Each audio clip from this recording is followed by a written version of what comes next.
My name is Lauren Whitaker and I'm 33 years old. 10 years ago, my own parents threw me out of their Brookfield estate while I was 6 months pregnant, calling me a disgrace to the Whitaker family name. They chose their precious reputation over their own daughter, leaving me with nothing but a suitcase and a shattered heart. For a decade, they acted like I never existed, until last week when they barged into my Chicago law office demanding to meet their grandchild. But what they discovered about who I'd become and, more importantly, what I now controlled, left them utterly speechless. Before we dive into this journey of betrayal and ultimate justice, please take a moment to like and subscribe, but only if you truly connect with this story. I'd love to know where you're watching from and what time it is in your corner of the world. Now, let me take you back to where it all began.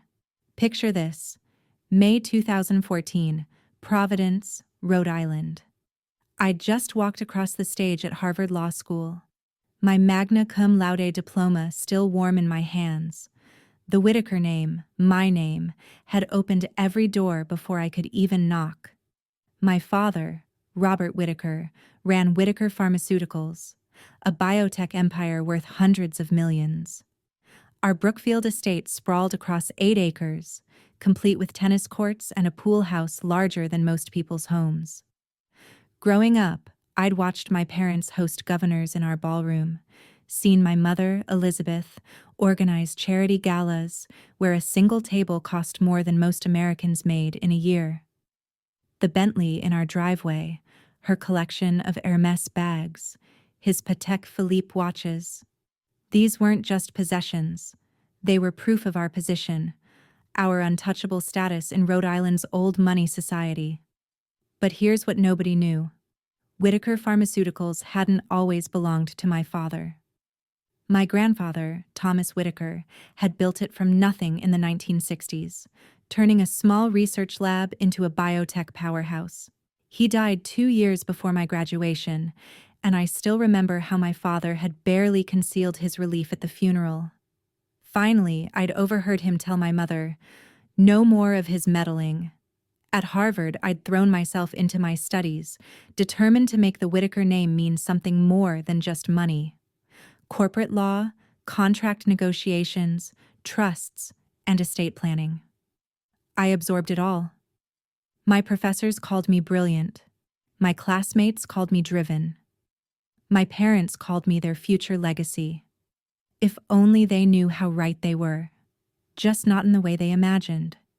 Because 3 weeks before graduation, everything changed with 2 pink lines on a pregnancy test. The father was Jonathan, a fellow law student who'd already accepted a position at a Paris firm. When I told him about the pregnancy, he'd gone pale, mumbled something about bad timing, and transferred to the European program within a week. No goodbye, no forwarding address, just a text saying he wasn't ready for this kind of responsibility. Never heard from him again. But here's the thing. I was ready. At 23, with a Harvard law degree and my whole life ahead of me, I made the choice that would define everything. I would keep this baby. I would be a mother. Yes, it would be hard. Yes, it would change my carefully planned trajectory. But holding that positive test, I felt something I'd never experienced in my perfectly curated life. Pure, unconditional love for someone I hadn't even met yet. I spent 3 weeks preparing what I'd say to my parents. They'd be shocked, certainly disappointed, probably, but surely they'd come around. This would be their first grandchild, their legacy continuing into the next generation. I practiced the words in my apartment mirror. Mom, Dad, I have news. It's unexpected, but it's wonderful. The strange thing was nobody had mentioned my grandfather's will since his funeral. The lawyers had handled everything quietly, my father had said, brushing off my questions. Nothing you need to worry about, sweetheart. Your trust fund is secure.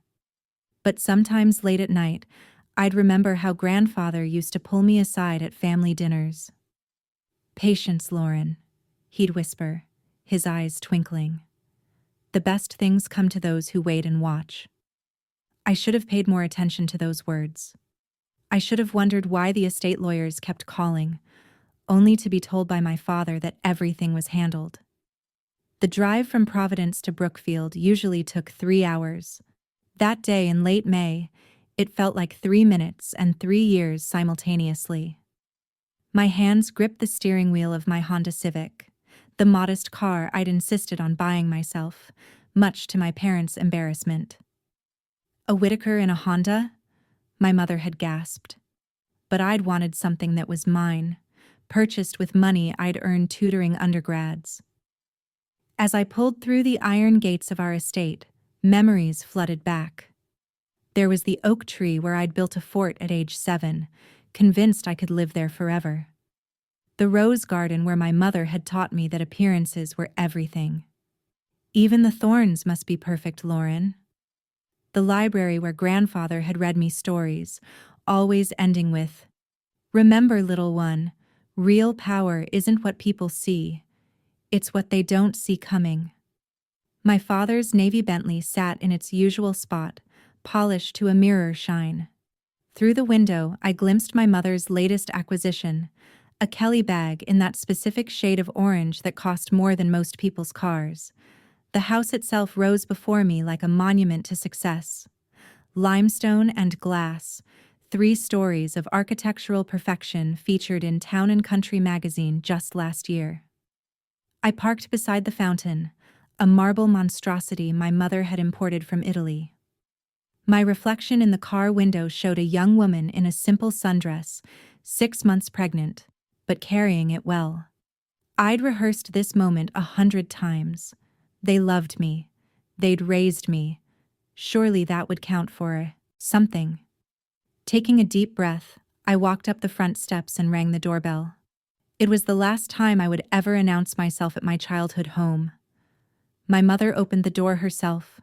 Unusual, since we had staff for that. Her smile was practiced, perfect, the same one she wore for charity photographers. "Lauren, we weren't expecting you. How were your finals?" "I graduated, Mom. Magna cum laude." I stepped into the foyer, my heels clicking on Italian marble. "Wonderful. Your father's in his study. Robert, Lauren's here." He emerged, bourbon in hand, despite it being barely noon. His face held that expectant look, the one that said, "I'd better have good news about job offers from white shoe firms." "Actually, I have something to tell you both." My heart hammered as we moved to the living room. They sat on the cream sofa, a $30,000 piece from Milan. I remained standing. "I'm pregnant, 6 months along." The silence stretched like a taut wire. My father's face went from confusion to comprehension, to something I'd never seen before. Pure rage. The bourbon glass shattered against the fireplace. "What did you say?" His voice was deadly quiet. "I'm having a baby. I know it's unexpected." "Unexpected?" My mother's laugh was sharp as crystal breaking. "It's a disaster. What will the board members think? What will everyone at the club say?" "I don't care what they—" "You don't care."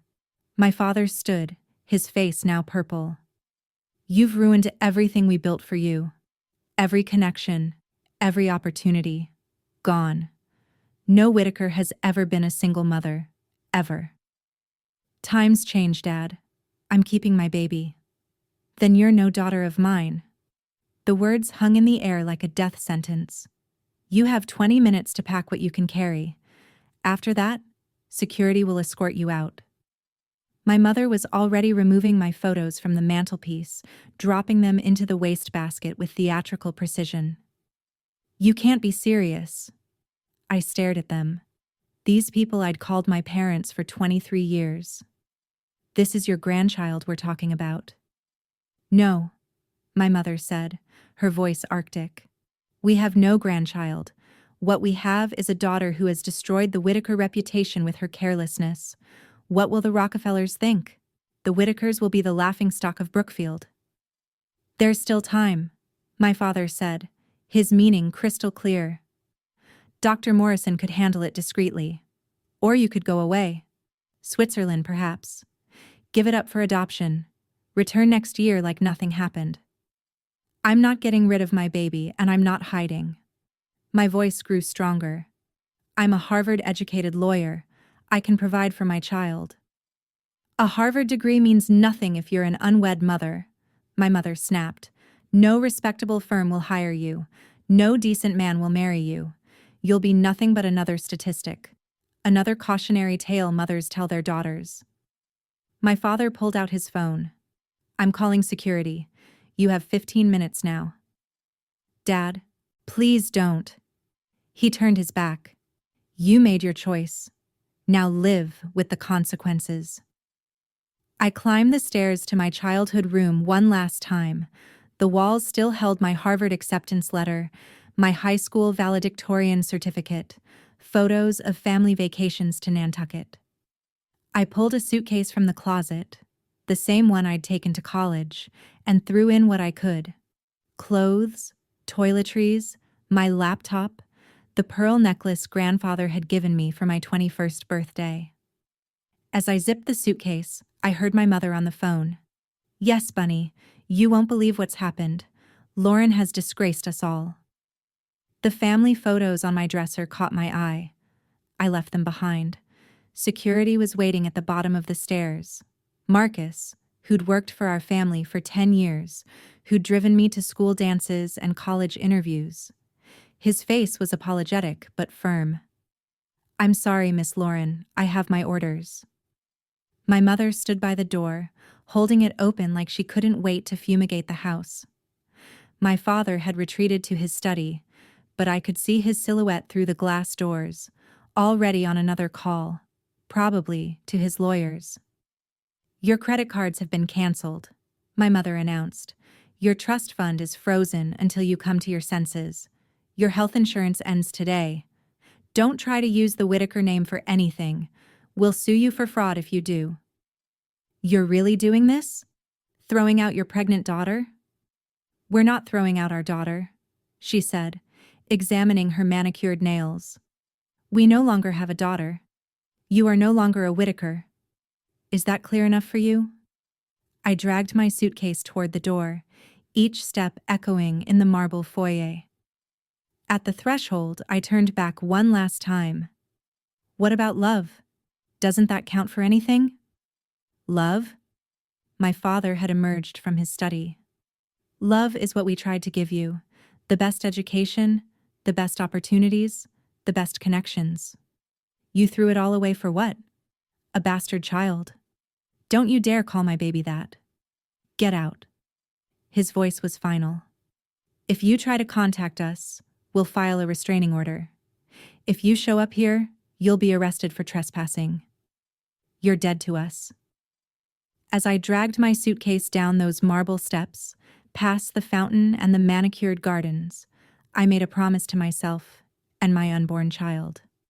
We would survive this. We would thrive. And one day they would regret this moment. If you've ever felt abandoned by family when you needed them most, you're not alone. I see you, and I understand that pain. Drop a comment sharing your story. Our community is here to support each other, and sometimes knowing others have walked this path makes all the difference.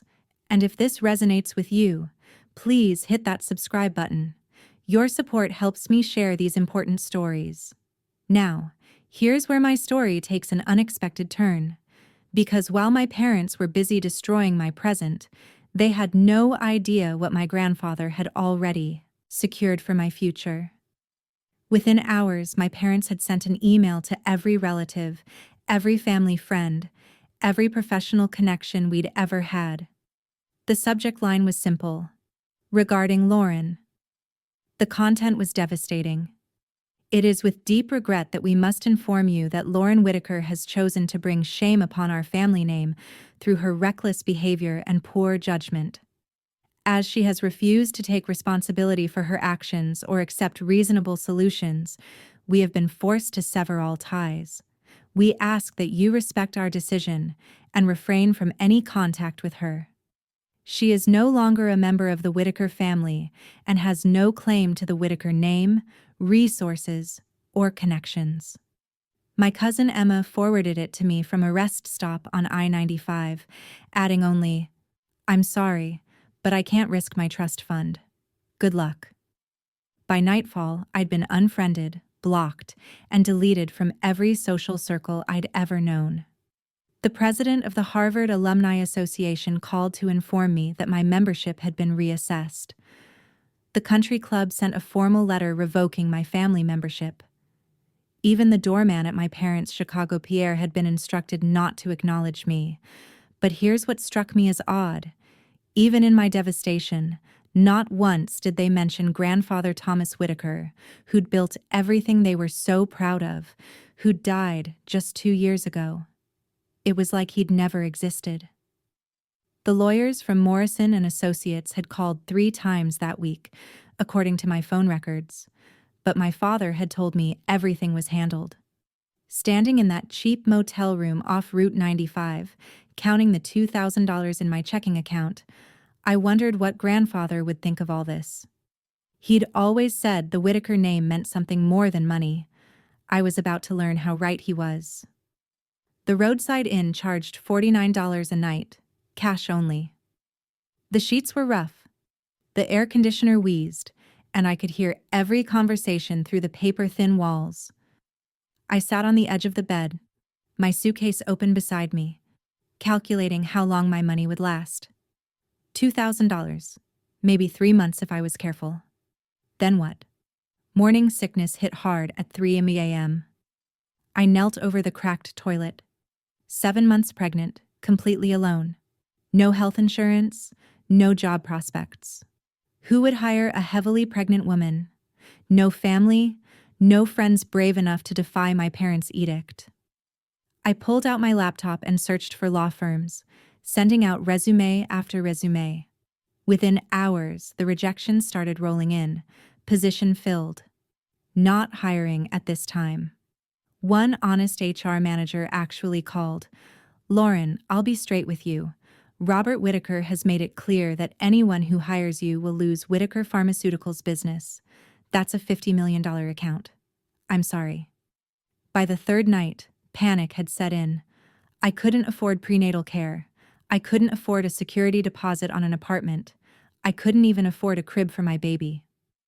The Whitaker name, which had opened every door my entire life, was now a scarlet letter. I lay on that lumpy motel bed feeling my baby kick and whispered, "I'm so sorry, little one. I promised you'd have everything and I can't even give you a home." That's when my phone rang. Unknown number, 312 area code. "Miss Whitaker, this is Marcus Cooper from Morrison and Associates. I'm a senior partner here. Your grandfather spoke very highly of you before he passed.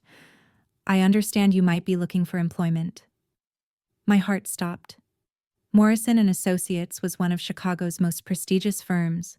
How did they even know? "Yes, I'm looking for work, but I should tell you I'm pregnant. Due in 2 months." "We're aware," Marcus Cooper said, his voice warm but professional. "Your grandfather was one of our most valued clients. He made certain arrangements before he passed. Arrangements your father has been trying very hard to keep you from discovering." "What arrangements?" "That's a conversation better had in person. Can you come to our Chicago office tomorrow? We have an entry-level position in our trusts and estates department. Full benefits, including immediate health insurance and paid maternity leave." "It's not charity, Miss Whitaker. Your grandfather always said you'd be brilliant. We could use someone with your credentials." I gripped the phone, tears streaming down my face. "My father. He's told everyone not to hire me. Robert Whitaker doesn't intimidate us. Your grandfather's estate is worth considerably more to our firm than Whitaker Pharmaceuticals ever could be. Besides, Thomas Whitaker specifically requested we look after you if you ever needed us. He seemed to anticipate this exact situation." "He did?" "Your grandfather was a very perceptive man. He once told me, 'My son values the wrong things. But Lauren has my spirit. She'll need protection from her parents' pride. Can you be here at 9 tomorrow morning? Yes, yes, absolutely. Good. And Miss Whitaker, bring any documents you have regarding your grandfather's estate, any communications from lawyers, any papers your parents might have had you sign. Your grandfather left very specific instructions, but we need to verify some details. As I hung up, I remembered something. 2 weeks after grandfather's funeral, my father had me sign some papers. Routine estate documents, he'd said. I'd been grieving, trusting, but I'd kept copies in my cloud storage, a habit from law school.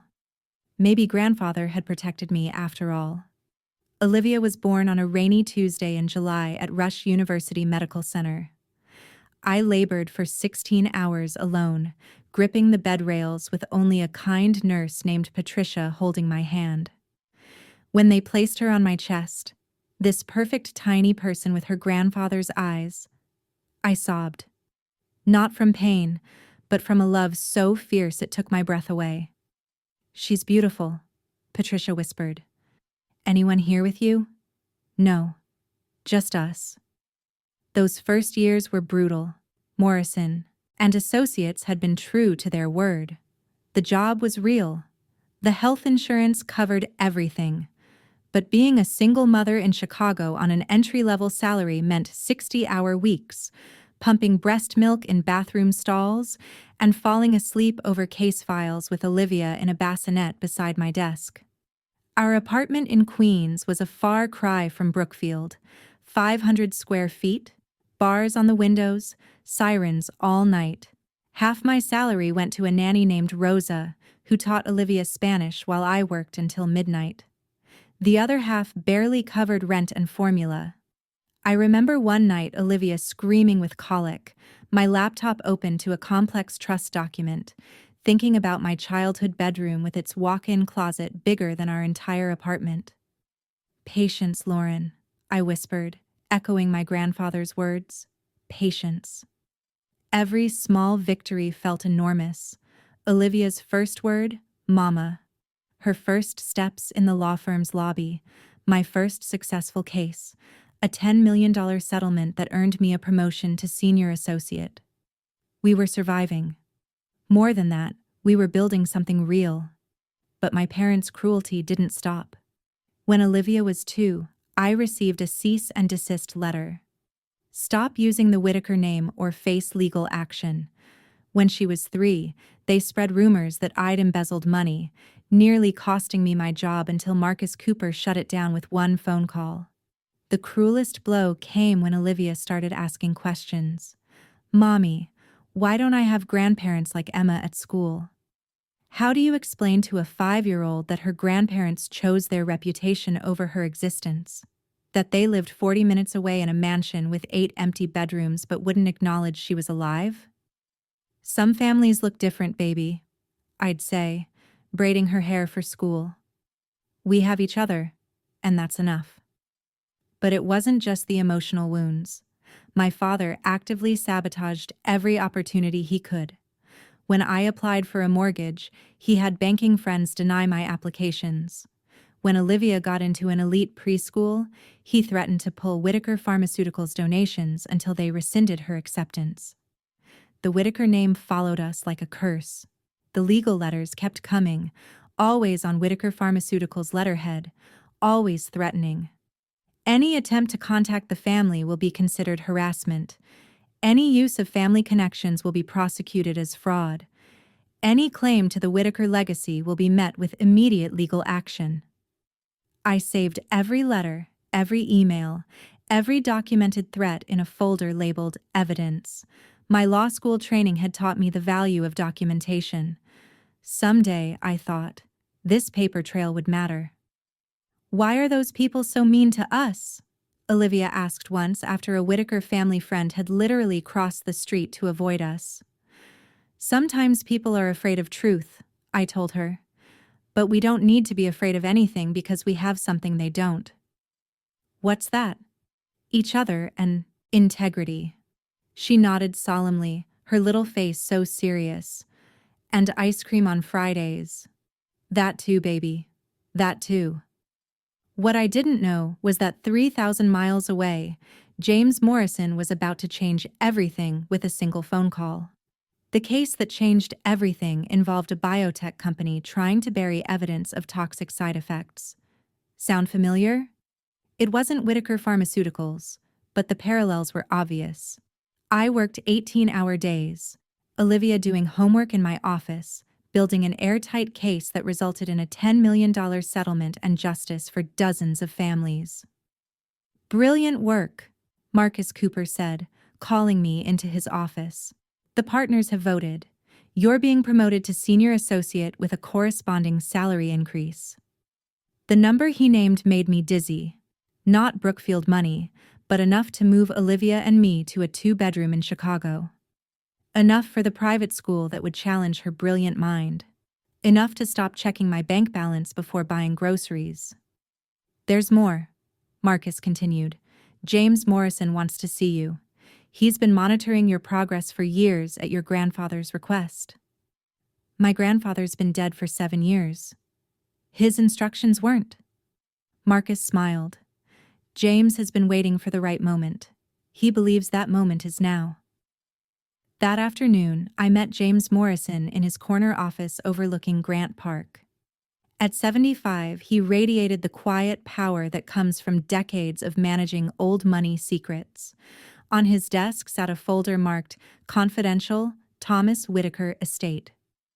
Your grandfather was my closest friend, he began, and the smartest man I ever knew. He saw this coming. All of it. Your parents' reaction, their cruelty, everything. How could he know? Because your father showed his true colors long ago, the way he treated employees, the way he hungered for power he hadn't earned. Thomas knew that if you ever challenged the Whitaker status quo, Robert would destroy you rather than accept you. He pushed the folder across the desk. So he protected you. It's time you knew exactly how much. My hands shook as I opened the folder. Inside was a will dated January 15, 1995, when I was just 5 years old. The document was pristine, notarized, witnessed by 3 partners of Morrison and Associates. This can't be right, I whispered, reading the key passage for the 3rd time. It says I'm the sole beneficiary of everything, not my father. Me. Keep reading, James said quietly. The details were staggering. $50 million in trust, multiple real estate holdings including properties in Chicago, Rhode Island, and Nantucket, stock portfolios, bond funds, art collections. But the crown jewel made me gasp. 51% of Whitaker Pharmaceuticals shares. Your grandfather founded that company, James explained. He gave your father 49% and the CEO title 15 years ago, but he never gave him control. He kept 51% in a trust, waiting. Waiting for what? For you to be ready.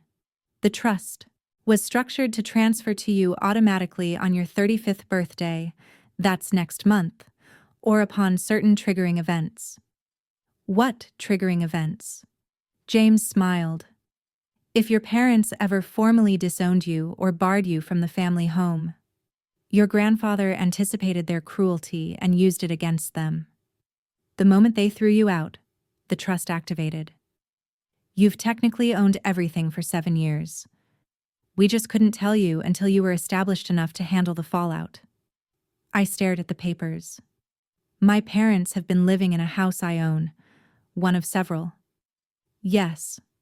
They've been drawing salaries from a company you control. Your father has been making decisions that legally require your approval. They don't know. We've been managing it through a shell trust to protect you while you built your career, but now you're ready to claim what's yours. There's a specific clause here. James pointed to a section highlighted in yellow. Your parents can remain in the Brookfield house only as long as they make no attempt to contact you or Olivia. One violation and they're subject to immediate eviction. Grandfather thought of everything. He did.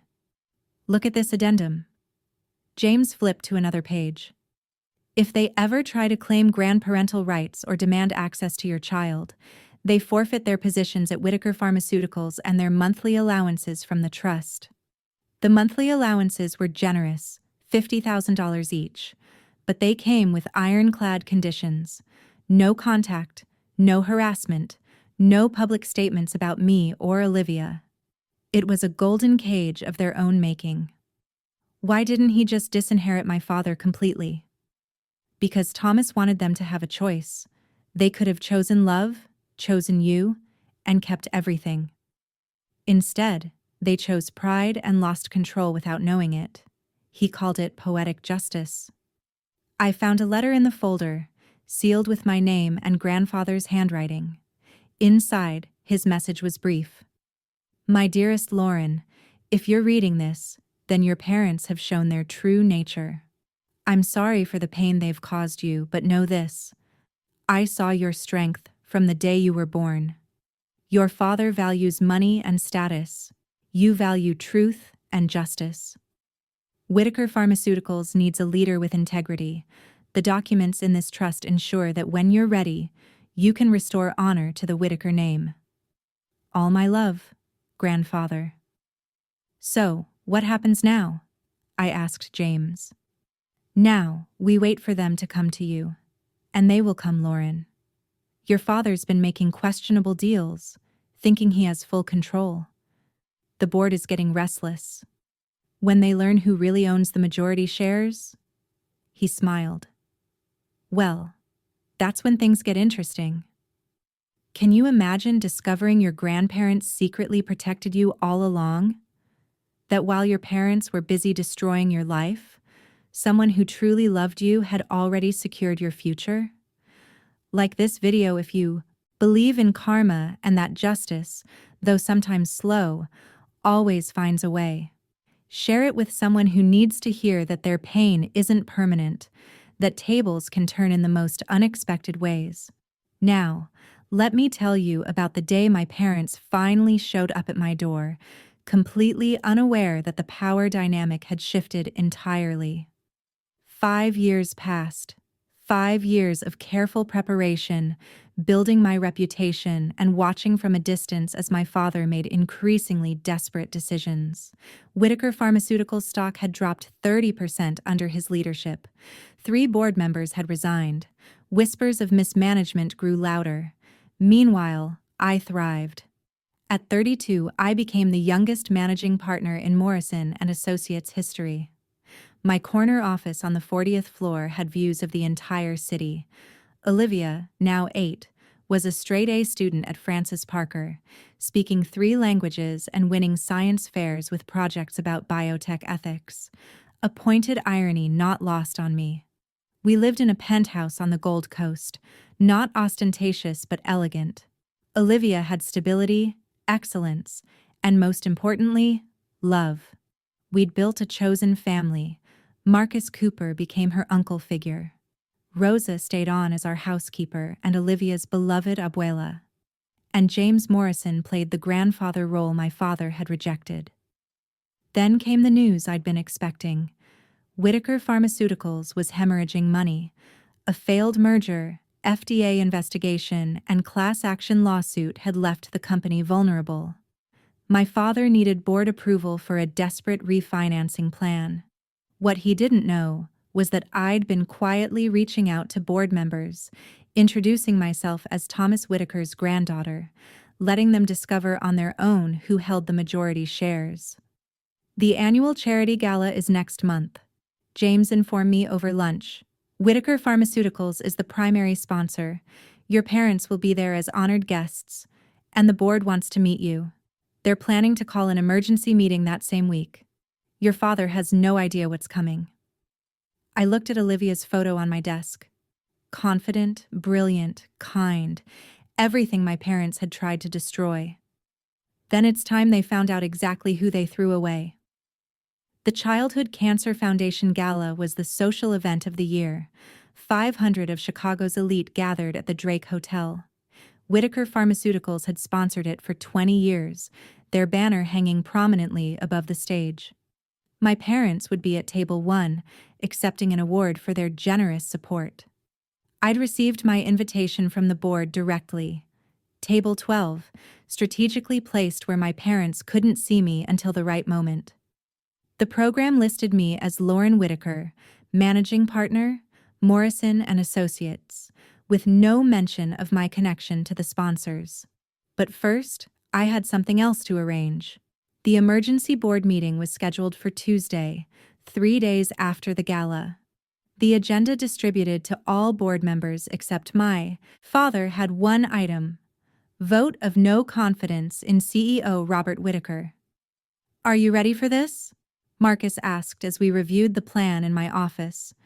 "I've been ready for 7 years. They'll fight back. Your father won't go quietly. He won't have a choice. 51% trumps everything else." Olivia knocked and entered, poised beyond her 8 years.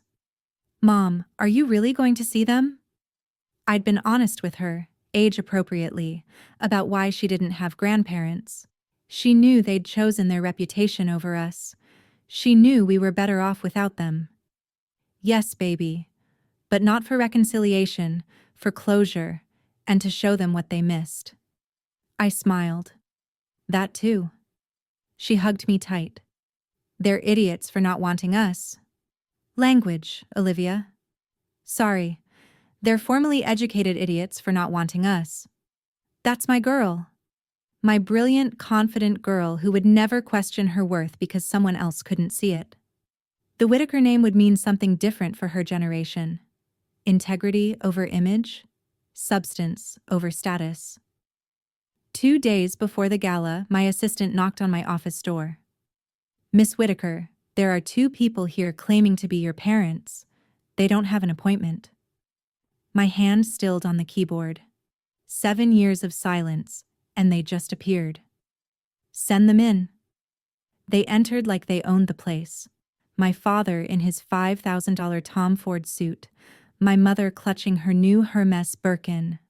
They'd aged but expensively, his hair silver but perfectly styled, her face frozen by subtle procedures. They didn't knock, didn't wait for permission, just walked in like I was still the daughter they could command. "Lauren?" My father's voice held the same dismissive tone from 7 years ago. "We need to discuss Olivia." "You mean the grandchild you've never acknowledged exists?" My mother's lips pursed. "That's all in the past. We've reconsidered our position." "How magnanimous of you." "Don't be flippant." My father snapped. "She's our blood. We have rights." "Rights?" I laughed. Actually laughed. "You formally disowned me. You sent written notice to 500 people that I was no longer your daughter. You threatened legal action if I used the Whitaker name. What rights could you possibly have?" "Grandparental rights are recognized in Illinois," my mother said, as if she'd rehearsed it. "Our lawyer says—" "Your lawyer is wrong." I kept my voice steady, professional. "Grandparental rights require an existing relationship to preserve. You've never met Olivia. You've actively avoided her for 8 years. No court would grant you access. You can't keep her from us forever," my father threatened. "The Whitaker name needs an heir." "The Whitaker name has an heir. Her name is Olivia Whitaker, and she doesn't need grandparents who threw her mother out while pregnant." Their faces were getting red. Good. Let them feel a fraction of what I felt 7 years ago. "You think your little law degree scares us?" My father leaned forward, trying to intimidate me like I was still 23 and desperate. "Whitaker Pharmaceuticals has a team of lawyers who work for Whitaker Pharmaceuticals, not for you personally." "I am Whitaker Pharmaceuticals." "Are you?" I kept my face neutral, giving nothing away. "That's interesting." My mother jumped in, switching to manipulation. "Lauren, darling, we're family. Surely we can move past this unpleasantness. Olivia deserves to know her heritage, her place in society. We can open doors for her." "The same doors you slammed in my face." "That was different. You were unmarried, pregnant. I was your daughter." The words came out sharp. "And Olivia doesn't need your doors. She's already at Francis Parker. Already brilliant. already everything you claimed I'd ruined her chances of becoming. Francis Parker. My mother's eyes widened. How did you manage without— Quite well, actually. My father stood, his face purple with rage, the same shade from 7 years ago. You listen to me, you ungrateful— Security is one button away. I interrupted calmly. I suggest you leave before I have you escorted out again. That seems to be our pattern, doesn't it? You throwing me out of your house. Me throwing you out of my office. Your office? He laughed bitterly. You're an employee here. I could buy this entire firm with what I spend on lawyers annually. Try it, I said simply. See how that works out for you. They exchanged glances, confused by my confidence. They still saw me as the desperate pregnant girl they'd discarded. They had no idea that I'd been holding a royal flush for 7 years, waiting for the right moment to play it. I stood, moving to my office safe with deliberate calm. The combination clicked open, and I withdrew a folder. Not the original documents, of course, but certified copies James had prepared for this exact moment. Before you make any more threats about legal action or grandparental rights, there's something you should know. What's that supposed to mean? My mother's voice had lost some of its imperious tone. I placed the folder on my desk but didn't open it yet. Tell me, when was the last time you spoke to the board of Whitaker Pharmaceuticals? My father frowned. What does that have to do with— Just answer the question. The quarterly meeting last month. Not that it's any of your business. Interesting. And you didn't notice anything unusual? No questions about ownership structure? No concerns about voting shares? His face paled slightly. What are you talking about? I opened the folder, pulling out the first document. This is a certified copy of Thomas Whitaker's last will and testament, dated January 15, 1995. I placed it where they could see it. You'll note the beneficiary section. My mother snatched it up, her Botoxed forehead trying unsuccessfully to furrow. This can't be real. Oh, but it is. Notarized, witnessed, filed with the state of Illinois 20 years ago. I pulled out the next document. And this is the trust agreement showing the automatic transfer of assets upon certain triggering events. My father grabbed it from her hands, his eyes scanning frantically. Triggering events? Yes, such as formally disowning his granddaughter, barring her from the family home, sending written notice that she's no longer a Whitaker. I smiled. You did all 3 in writing to 500 people. The papers shook in his hands. This can't be legal. I've owned 51% of Whitaker Pharmaceuticals for 7 years, I said, each word measured and clear. Every decision you've made, every merger, every acquisition, technically required my approval. The board knows now. They've known for 6 months. You're lying. But my father's voice cracked. He knew grandfather's signature, knew those witnesses. The house you live in, the one you threw me out of. It's been part of my trust portfolio since the day you disowned me. You've been living in my property, drawing salaries from my company, spending money that technically needed my authorization. We'll fight this, my mother gasped. We'll contest the will. On what grounds? Grandfather was of sound mind. The will was properly executed 20 years ago, and you've been accepting the terms by living in trust properties and drawing from trust accounts. I pulled out another document. Your own lawyers confirmed the will's validity when they processed his estate. Of course, they didn't mention the controlling interest because the trust was sealed until activated. My father collapsed into a chair, his face ashen. The board meeting Tuesday is to vote on your removal as CEO. I've already got the votes. Grandfather's friends on the board have been waiting for this moment as long as I have. You can't. I can. I will. And there's nothing you can do to stop it. I pressed my intercom. Security to the 40th floor, please. Wait, my mother pleaded, her composed facade cracking. Lauren, please, we're your parents. No, you made it very clear 7 years ago that you weren't. You chose reputation over relationship. Grandfather knew you would, and he made sure that choice would cost you everything. 2 security guards appeared at my door. My parents looked between them and me, finally understanding that the power dynamic had completely reversed. The Drake Ballroom glittered with crystal chandeliers and Chicago's elite. 500 guests in designer gowns and tuxedos, champagne flowing, silent auction paddles rising. My parents sat at table 1, my father forcing smiles while my mother clutched her pearls, literally. I entered through a side door, my Oscar de la Renta gown in midnight blue flowing perfectly. The Tiffany diamonds at my throat, purchased with my own money, caught the light. Heads turned, whispers started. Lauren Whitaker, the disowned daughter, is here. The board members at table 3 nodded to me. The mayor's wife waved.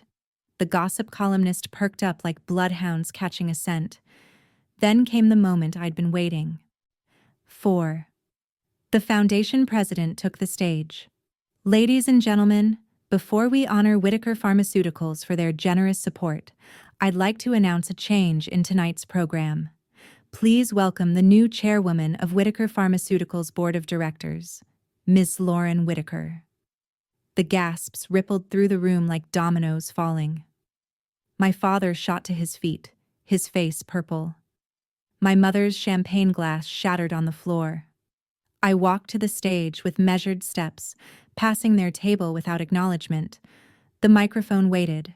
500 pairs of eyes watched. Good evening, I'm Lauren Whitaker, granddaughter of Thomas Whitaker, who founded Whitaker Pharmaceuticals with a vision of ethical biotech development. I paused, letting that sink in. As the majority shareholder and new board chair, I'm pleased to announce a complete restructuring of our corporate leadership, effective immediately. You can't do this. My father's voice carried across the ballroom. I looked at him directly for the first time. Actually, I can. Security. The Drake security team was already moving, having been briefed beforehand. But I raised my hand, stopping them. Let him speak. Let everyone hear. This is a coup, my father shouted, his composure completely shattered. She's stealing what I built. What you built? I kept my voice calm, the microphone carrying every word. Whitaker Pharmaceuticals was founded by Thomas Whitaker in 1963. You were given a position, not ownership, and that position is now terminated. A server appeared at my parents' table with an envelope on a silver tray, the eviction notice, served with style. My mother opened it, her face draining of color. 30 days. 30 days to vacate my property, I confirmed into the microphone. The same amount of time you gave me when I was 7 months pregnant, though I'm providing moving assistance, which is more than you offered. The room was dead silent. Everyone knew the story, how the Whitakers had disowned their pregnant daughter. Now they were watching karma unfold in real time. Our lawyers, my father started, have already been informed that Whitaker Pharmaceuticals will no longer require their services. In fact, every major firm in the city has been notified about the change in leadership. You'll find it difficult to secure representation, especially since you'll be paying personally, not through company accounts. Board member Charles Whitman stood up at table 3. The board fully supports Ms. Whitaker's leadership. The vote was unanimous. You planned this, my mother accused, loud enough for everyone to hear. No, mother. Grandfather planned this. He knew exactly who you both were. He protected me and Olivia from your cruelty before you even had a chance to execute it. My father tried one last desperate move. What about Olivia, our granddaughter? The granddaughter you've never met? The one you called a bastard and a mistake? She wants nothing to do with you. As if on cue, Olivia walked in through the main entrance, 8 years old, poised, wearing an age-appropriate but elegant dress. She'd been waiting in the anteroom with Marcus, watching on the closed-circuit feed, and we'd agreed she could come in if she felt comfortable. She walked directly to the stage, ignoring the table where my parents sat frozen. I helped her up the steps and handed her the microphone. "Hello," Olivia said, her young voice clear and strong. "I'm Olivia Whitaker. I'm 8 years old, and I'm here to support my mom." The audience was captivated. This was the child my parents had rejected, and she was magnificent. "Some people think family is about blood," Olivia continued. "But I learned that family is about choice. These people," she gestured to my parents without looking at them, "chose their reputation over my mom and me before I was even born. They're not my family. My family is my mom, who worked 18-hour days to give me everything. My Uncle Marcus, who taught me chess. My Abuela Rosa, who makes sure I never forget where strength really comes from. And my Grandpa James, not by blood but by choice, who reads to me every Sunday." She looked directly at my parents then, her gaze steady. "You gave up the right to know me before I existed.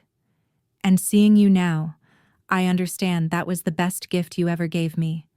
Freedom from your conditional love." The silence was deafening. Then someone started clapping. Then another.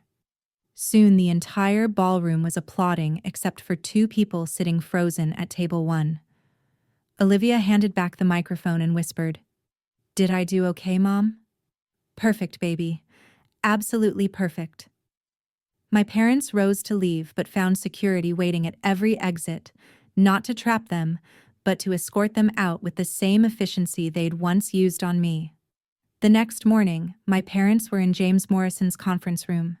They looked haggard, aged 10 years overnight. The society pages were brutal.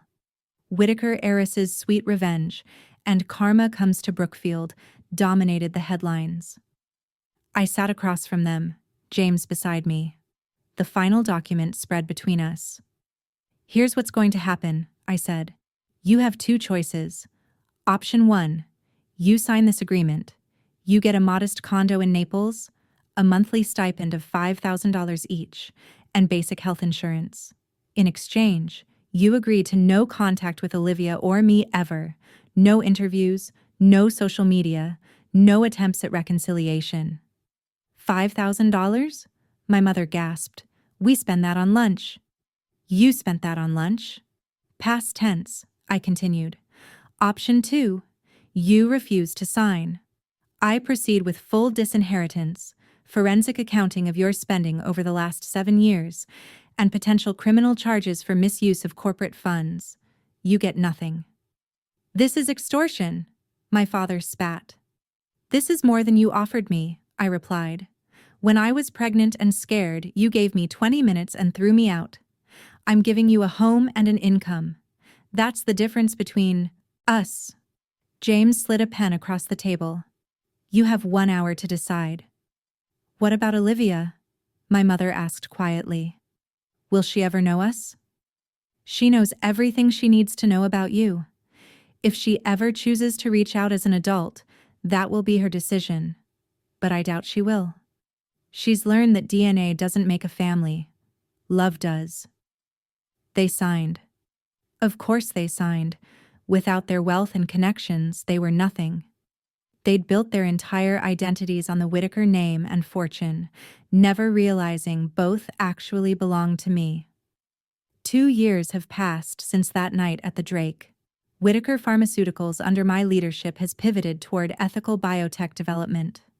We've settled the lawsuits my father created, implemented transparent pricing, and our stock has risen 40%. The company my grandfather built finally reflects his values again. My parents moved to a 2-bedroom condo in Naples. They get their monthly allowance and they've kept their end of the bargain. Complete silence. I heard through the grapevine that they tell their neighbors they're retired teachers. The irony isn't lost on me. Olivia, now 10, Just won the National Science Fair with a project on making insulin affordable for all patients. She wants to be a doctor, not a lawyer. No offense, Mom, but I want to help people directly. She's in therapy to process everything because I believe in breaking cycles, not perpetuating them. The Brookfield House has been transformed into the Thomas Whitaker Foundation, providing housing and support for pregnant women rejected by their families. 23 women and their children live there now in the rooms where I was once told I was a disgrace.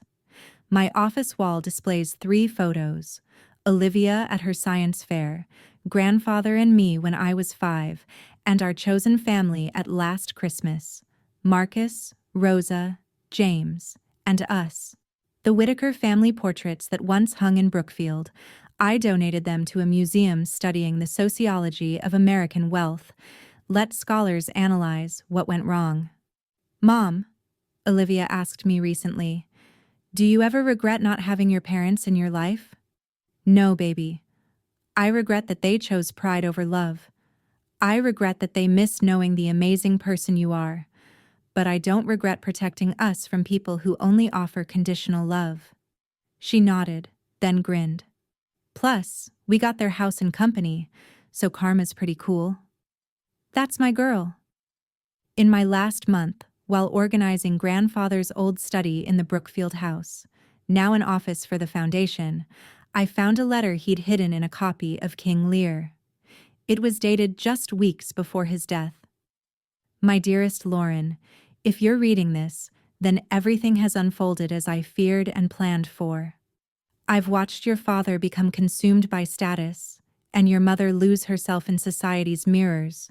But you, my dear one, you have my father's heart, the immigrant who built this empire with calloused hands and fierce dreams. I knew about the pregnancy. Marcus Cooper called me the day you contacted him about jobs. I could have intervened then, forced your parents to accept you. But I knew that would only delay the inevitable. They would have made your life and Olivia's miserable with their conditions and judgments. So I let them show their true selves, knowing the law would protect you when they did. Every cruel word they spoke, every door they closed, tightened the legal noose they never saw coming. Your father always underestimated paperwork. He never understood that true power isn't in bank accounts or boardrooms, it's in properly executed documents and patient strategy. Olivia will change the world. I saw it in a dream. A brilliant girl with your eyes and my stubbornness, healing people. Your father's greed hurt. The Whitaker name will mean something again because of you both. Live beautifully, love freely. And remember, the best revenge is a life well lived, documented, and properly notarized. All my love, Grandfather. P.S. Check the frame of this letter. My original Whitaker Pharmaceuticals share certificate is hidden inside. A reminder that everything built can be rebuilt better. I had the letter framed in my office, certificate and all. Olivia reads it sometimes, understanding that love can transcend death when it's properly planned for. Today, Olivia is thriving at Francis Parker, captain of the debate team and youngest member of the bioethics committee. She's dating a sweet boy named David, whose parents are teachers, real ones. When she introduced him to me, she said, "Don't worry, Mom. I made sure his family values love over money. I learned from the best." I'm engaged to Dr. Michael Chen. We're changing his name to Dr. Michael Cooper to avoid any confusion with the Whitaker business legacy. He's a pediatric surgeon who runs free clinics on weekends. He met Olivia first, actually, when she was volunteering at the hospital. She approved him before I even knew he existed. Mom, I found you someone who saves kids and doesn't care about trust funds. My parents, still in Florida, still silent. I had someone check on them once. They're healthy. Their condo is clean. They joined a book club. They're living the middle-class life they once scorned. Sometimes I wonder if they're happier without the burden of maintaining their facade. But I doubt they'd ever admit it. Whitaker Pharmaceuticals just announced a program providing free insulin to families making under $50,000 annually. The board fought me initially until I reminded them who owns 51%. The program is called the Thomas Whitaker Legacy Initiative. Grandfather would have loved that. The family lawyers, Morrison and Associates, now have a pro bono division helping women escape abusive families. We've won every single case. Turns out when you document everything and plan strategically, justice isn't just possible, it's inevitable. Marcus walked Olivia down the aisle at her mock trial competition last week. "Every girl needs a father figure," he said, "and blood doesn't determine who deserves that honor." She won the case, arguing for corporate accountability and pharmaceutical pricing. The apple doesn't fall far from the tree, just sometimes it rolls to a better orchard. People often ask me if I forgive my parents. The answer is complicated. I forgive them for my own peace. But forgiveness doesn't mean reconciliation. It doesn't mean forgetting.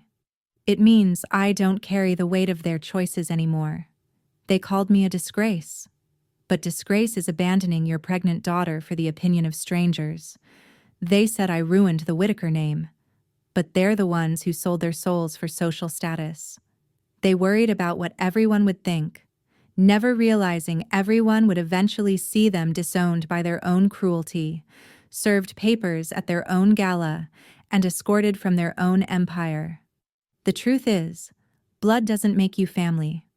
Choice does. My parents had every opportunity to choose love, to choose us. Instead, they chose their reputation. And in the ultimate irony, they lost both. I think about the 23 women living in the Brookfield house now, each one thrown away by families who valued appearance over affection, each one rebuilding with their children, creating new definitions of family. We have dinner together every month. Their kids call me Aunt Lauren. Olivia mentors the teenagers.